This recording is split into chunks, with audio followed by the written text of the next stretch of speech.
Hey guys, so here's some things about the VA loan that not everybody talks about. Number one, no, it is not a loan for investment properties. However, you can use it to buy your primary residence.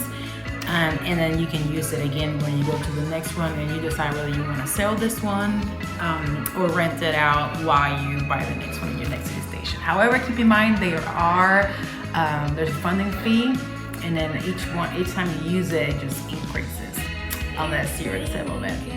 Also, keep in mind you don't have to be present at closing, although I know some people want to, but if you're overseas or you're coming from a next city station and you have kids or whatever the situation is that you would much rather have a home already, you could set the close remotely with a POA, and your agent can help you with a closing attorney or a title company to get that squared away, and you can close while remotely. When you come, you have a house.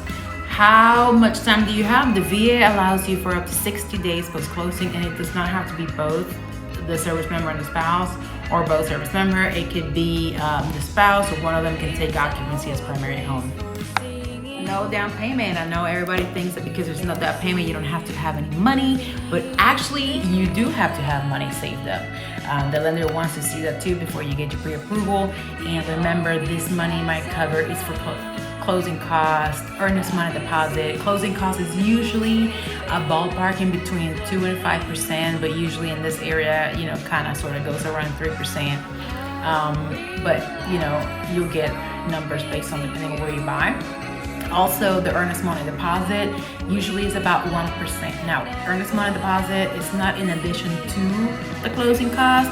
Earnest money deposit, you pay it upon the acceptance of your offer, and then it offsets your closing costs. Closing costs also, depending on the market where you're at and your agent, you may be able to negotiate a lot of those closing costs to pay by the seller. Also, if you have concessions that are pending depending on the appraisal of the property, or for whatever reasons, you get an appraisal gap and you don't want to come out of pocket and it doesn't appraise, the buyer, the service member can actually request an ROV, or reconsideration of value.